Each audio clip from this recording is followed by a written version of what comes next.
Hi and welcome to my channel. As you can see, I'm continuing with this astrology series, and we're up to Taurus, the second sign in the zodiac. Now, oh gee, I've started getting a throat thing, so there might be something about that happening for you guys. We'll see what comes through. As I've been doing lately, I've pre-pulled the cards that cover the astrology side of things, and then after that we'll move on to the numerology guidance cards. From there we'll get some messages of abundance, from notes from the universe, and then we will finish off with some guardian angel messages and see what comes through for you guys. So yeah, just quickly, with the retrogrades, by the time you watch this, you will have heard that all three planets that have been retrograde, Mars, Mercury and Uranus, are no longer in retrograde. However, it's like not so fast, because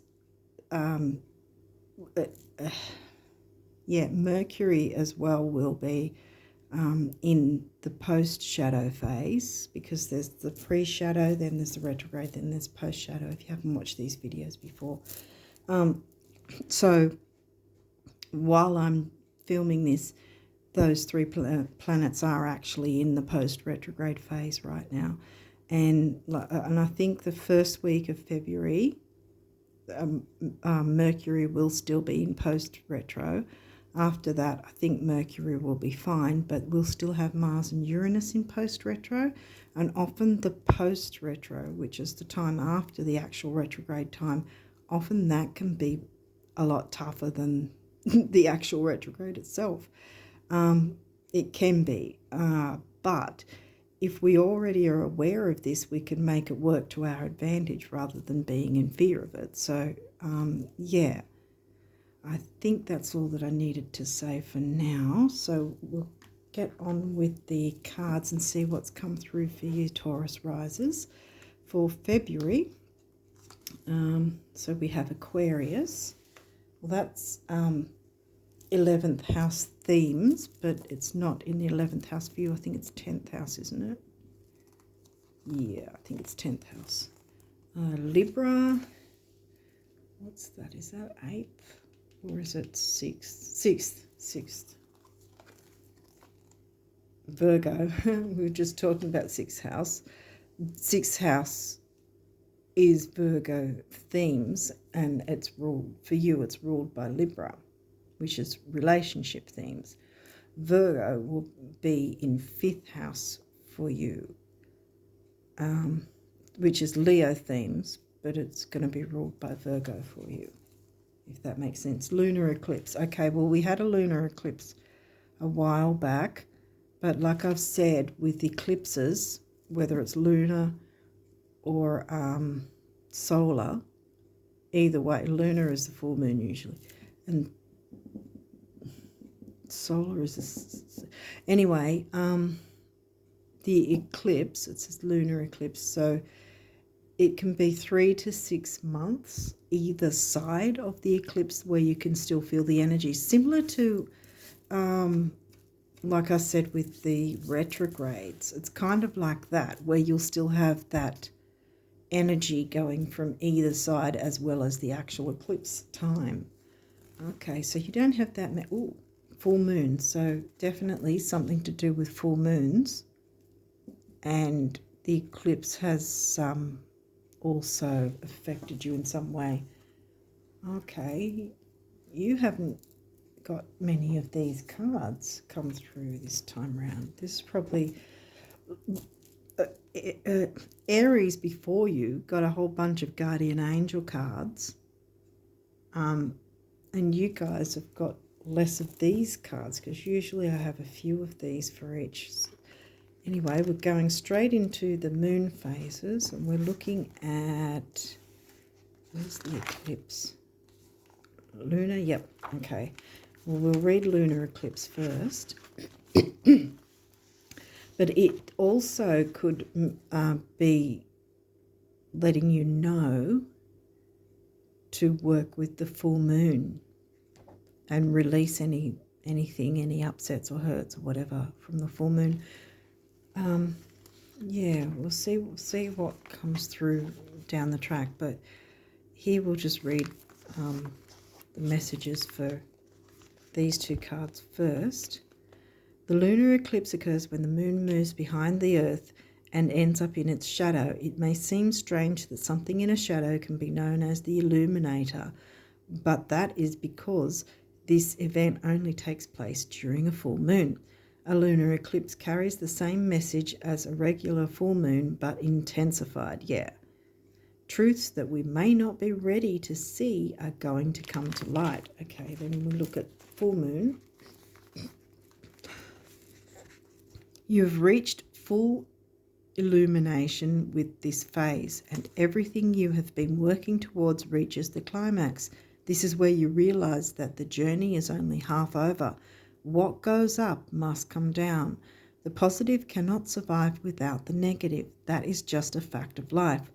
The plant you grew will soon begin its decay and subsequent death, and this is okay. This is all part of its purpose.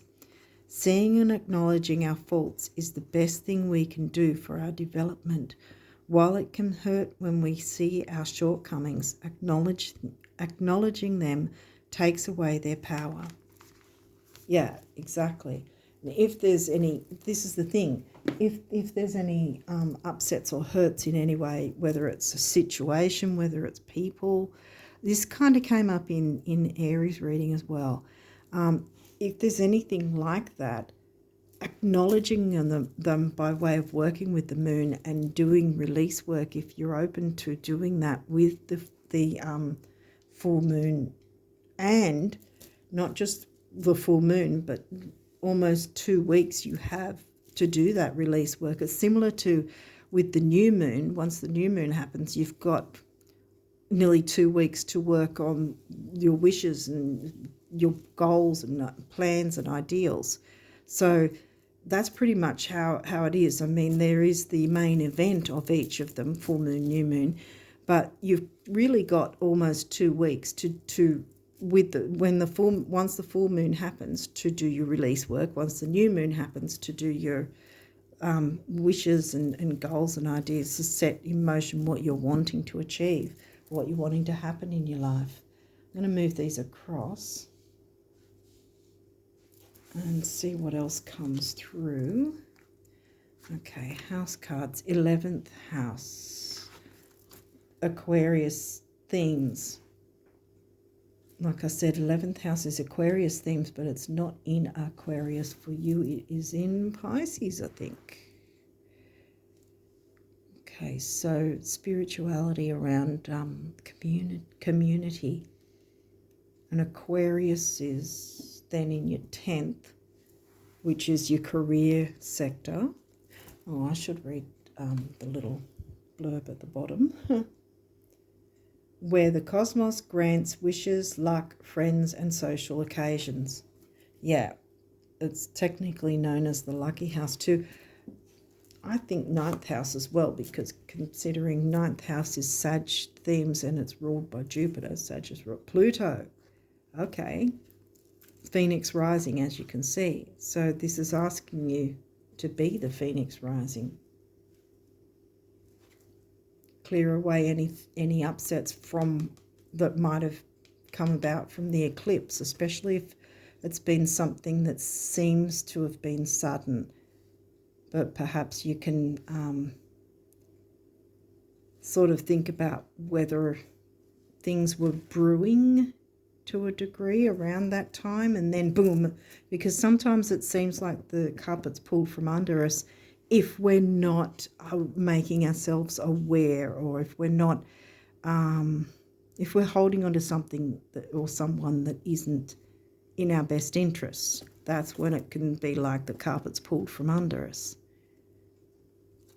But yeah, there might be something to do with the lunar eclipse that happened a few months back that might be affecting you, and you can use this full moon through the February, the 2 weeks, almost 2 weeks from the full moon to literally right like an hour before the new moon, quite frankly. You can use all that time to do any release work if you're open to it. Okay, so Pluto is about Phoenix rising. It says your ability to transform, take a big leap forward and rebirth. So yeah, you're asked to step forward and rebirth.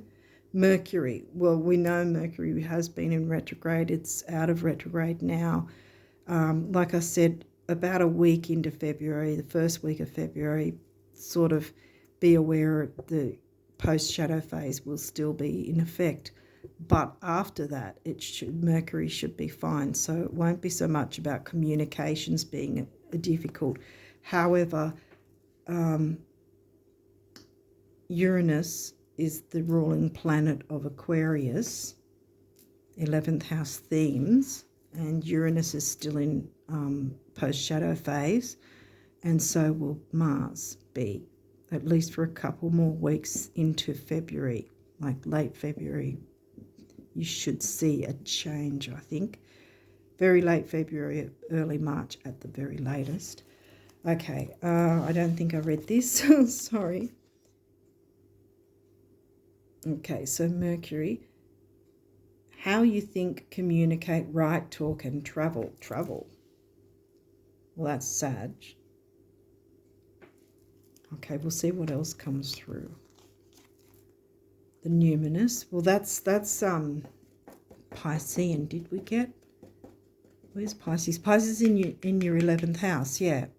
Like, because the numinous is really psychic and ESP. Yeah, I'll read it here. I don't know if you can see it there.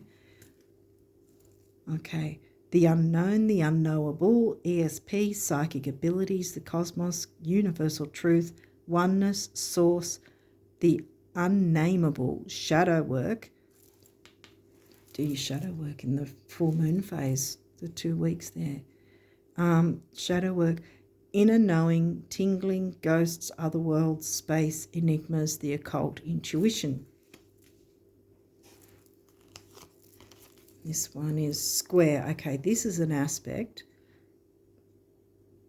And it's a challenge. Yeah, it says, because that one says mystery, the numinous, and this one says challenge.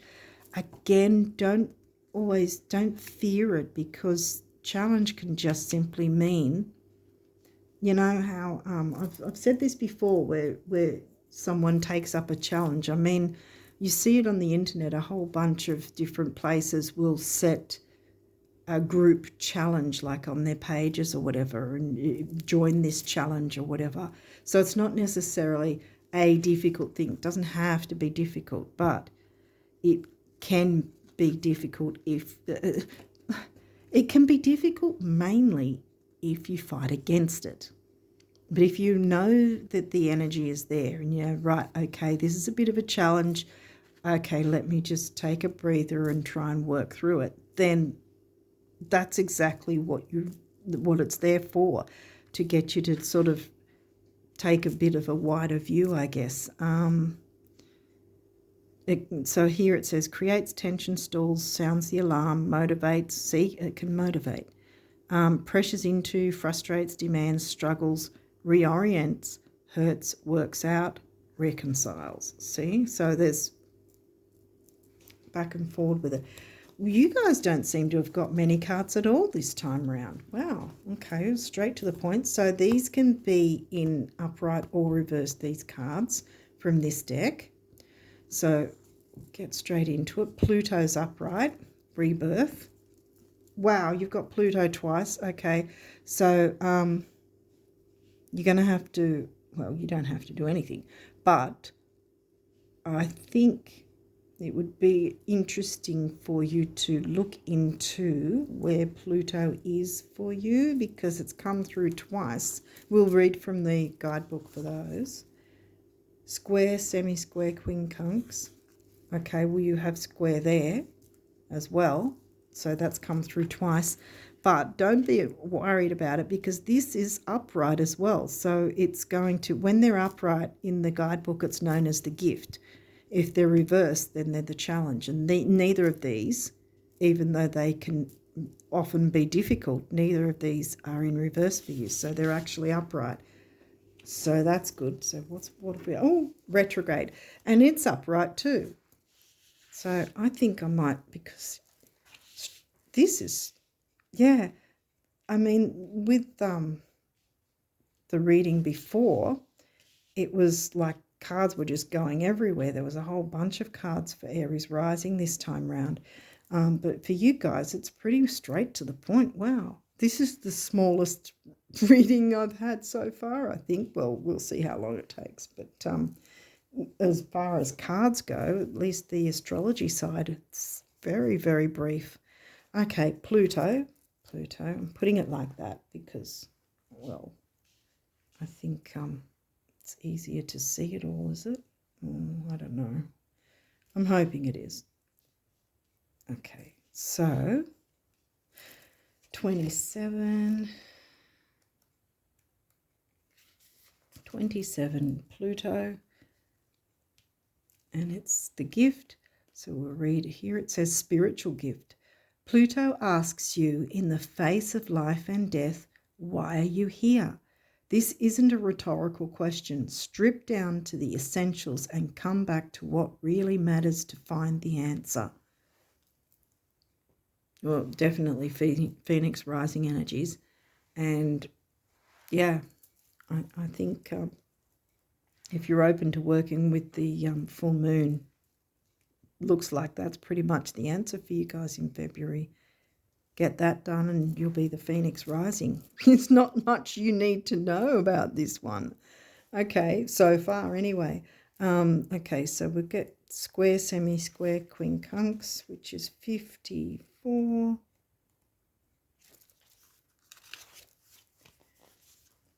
Okay, so that's also in the gift. I don't know. Hopefully you guys can see it.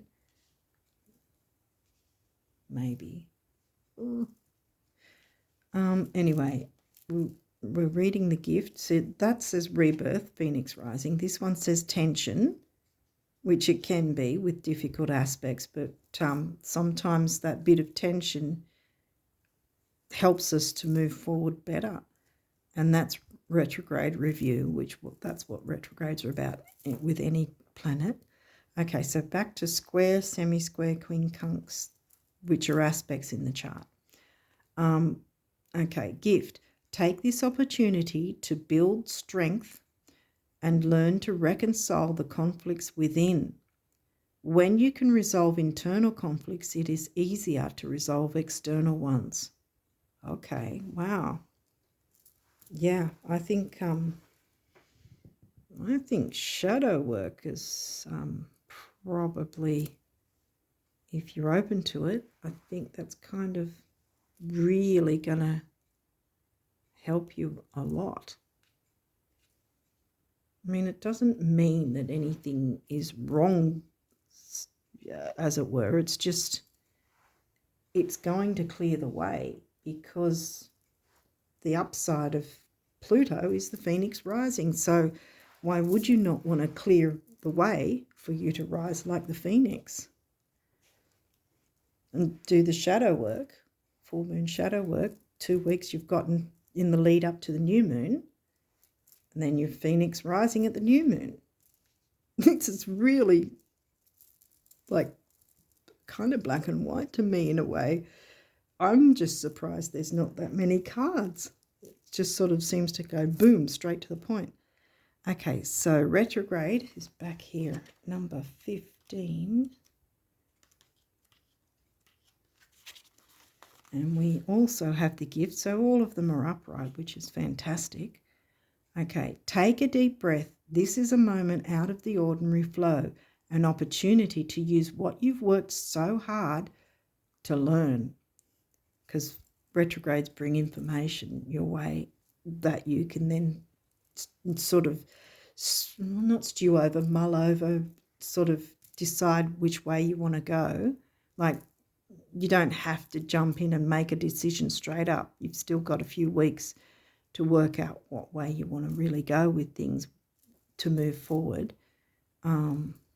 Anyway, so there's no hurry, as it were. But yeah, retrogrades bring information to you that you can then work out where you want to go with it all. Yeah, in the post-shadow phase. Okay, so take a deep breath. This is a moment out of the ordinary flow, an opportunity to use what you've worked so hard to learn. Use your accumulated skills, knowledge, and maturity. Oh, there we go. Use your accumulated skills, knowledge, and maturity. Slow, steady, and thoughtful will win the race. Yeah, exactly. So, yeah, I did mention it in the Aries video just before this. But yeah, I actually today I saw someone posted on social media that if the planets aren't in retrograde, what's going on, because everything was going wrong for them apparently. And I just thought, oh, it's the post-shadow phase, because that's the thing. Just because a planet has moved out of its retrograde, it's still got to take time to how do I put it? Because it's not the planet itself, it's our perception from here on Earth, where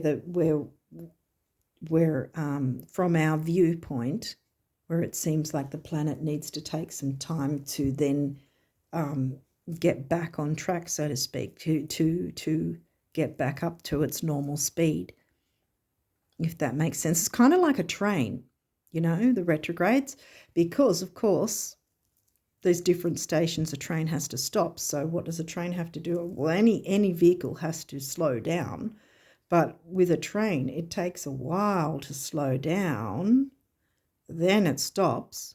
So the while to slow down is the pre-shadow, then it stops, which is the retrograde, and then it slowly starts to pick up pace here again and again and again until it's back to its normal speed. And that's the post-retro phase, coming out of the complete retrograde, if that makes sense. That's really the only, the easiest analogy I can think of to explain it. I'm just really surprised that... Did you want this one, did you? Moderation. Yeah. 1 and 4 is 5. Well, 1 on its own is personal power. 4 is the builder. And 5 is freedom. By having moderation, not screaming fast forward because everything's still in post-shadow,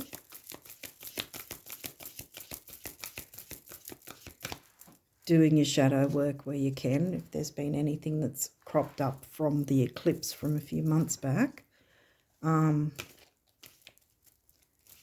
clear that way so that you can be the phoenix rising, especially in preparation for the next new moon. Okay, what other cards? Another numerology for the Taurus risers. I'm just really... It's been a very to the point relationship change. Okay. Because that came through the last one as well. Again, because see, well, Libra has come through, but Scorpio's, well, Pluto's the ruler of Scorpio's sign, but Scorp itself didn't come through. Yeah, that's Mercury. So you've got 2 planets there, Mercury and Pluto. I feel that, I always say when I see that card, it's not necessarily that there's any ending to a relationship. It can be the ending of something within a relationship so that something better can begin within the relationship. So relationship change, I don't see that as a negative. So don't be worried about that. 56 comes to 11. It's a master number. I think it's a master number of service. It's a relationship number anyway. Okay, what else? Is there any other numerology messages for the Taurus risers for February 23? Anything else? No. Okay. So we'll go on to the abundance cards. Notes from the universe on abundance. This is, if you haven't seen these videos before, this deck is set up as if the actual universe itself is speaking directly to you. So we'll see what the universe wants you to know. What abundance messages for the Taurus rising people?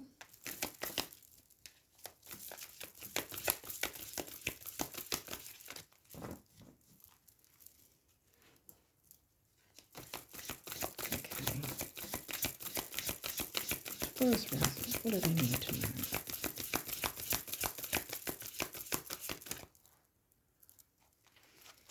Okay.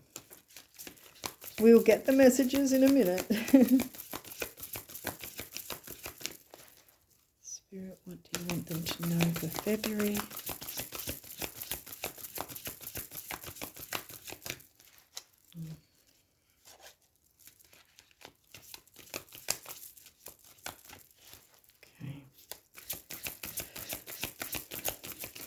Okay, it's been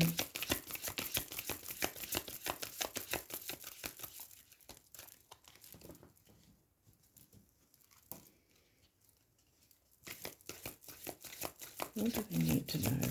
What abundance messages for the Taurus rising people for February? That looked like it was peeking through. Oh, okay.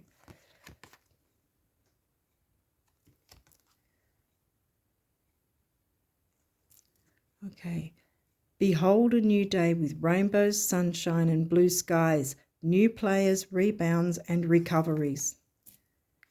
Abundance, health and harmony, just like you've been picturing them, right? Right. Please tell me you've been picturing them. It takes so little, the universe. Yeah. So clear things away so you can clear your own mind.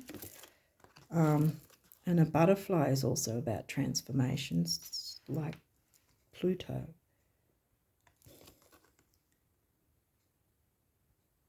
Okay, so this is one of abundance's many corollaries is that the brighter your light shines, the more you attract everything, moths and butterflies, at which point you begin learning what to celebrate and what to let fly on by, or whom. Ooh, okay. Flame on, the universe. Wow, okay. Well, could be specific relationship change. Is there any other? Oh, sugar. I think we'll try again. Will we? No? You want me to? Oh, okay. Yep, all right.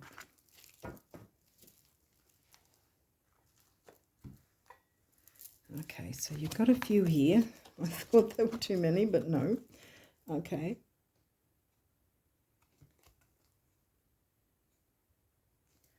Okay. Not having enough money is never the problem, it seems. First, lack is always temporary. Second, change is only ever a few thoughts away. And third, it's not like you haven't performed miracles before. Oh, honey, I think it says, the universe. It's got a bit of a quirky personality, the universe. The cards from the universe. Okay, so we've got some more.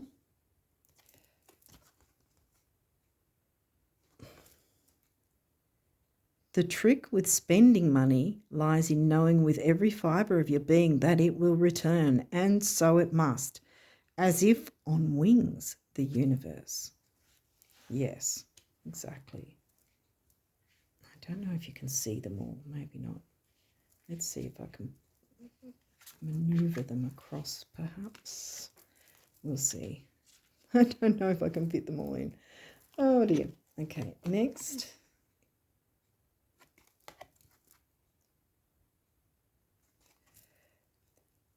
Isn't it a hoot of all the people in all the world who truly get it? Few actually give it to themselves. What it is you want, start. What it is you want, start. Yeah. Give yourself compliments, praise, presents. Give yourself time, permission, and love. Hugs, kisses, and smiles, winks, laughs, and applause. And I will give you even more. Now, please, the universe. Yeah, exactly. And this one. When someone is so desperate to have what they want to have, do what they want to do, or be who they want to be, that they'd rather take little tiny teensy steps in the direction of their dreams than face one more single day of doing without, I just can't help but open the floodgates. It's my greatest weakness. Was that a step? The universe. Yep, take that step. Yeah.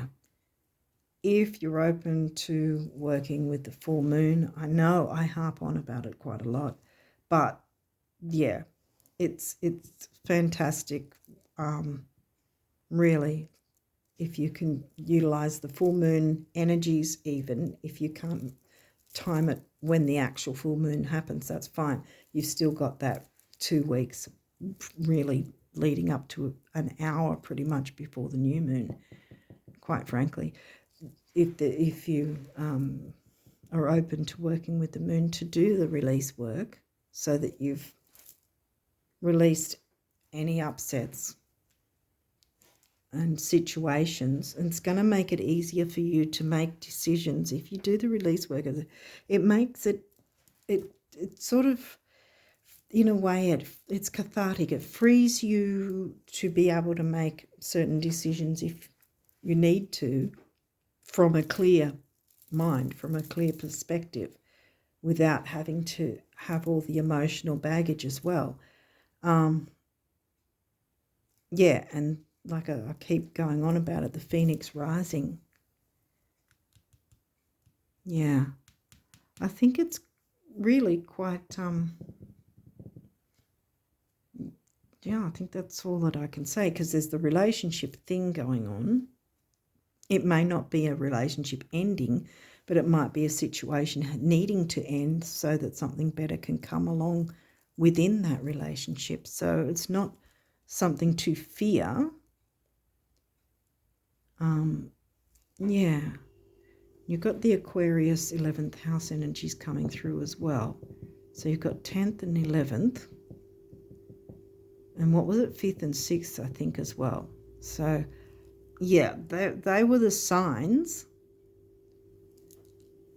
So they're the signs that are covering your, what was it, 5th, 6th, 11th is there, 10th and 11th. Check where Pluto is for you, because Pluto's come through twice as well.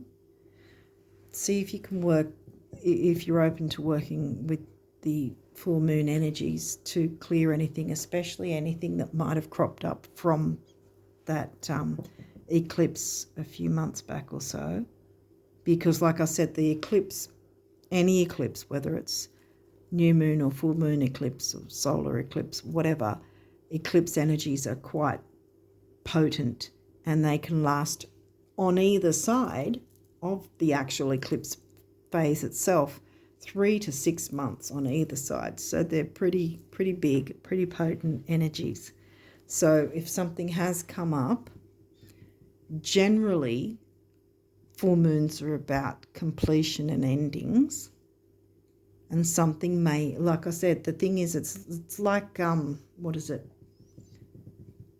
Like tens, really, anyway. Say the 10 of swords. I mean, in the tarot, it's about something ending so that something else can begin that's better, if that makes sense. Yeah, hopefully I've made sense, and hopefully this has helped. But yeah, I was kind of taken a bit aback because you guys didn't get a whole lot of cards. Yeah, but anyway, hopefully this helps you for February. And I do wish you all the best of luck and clear the way, because you can then be the Phoenix rising for February's new moon and onwards. So yeah, I wish you all the best. Until next time, bye for now.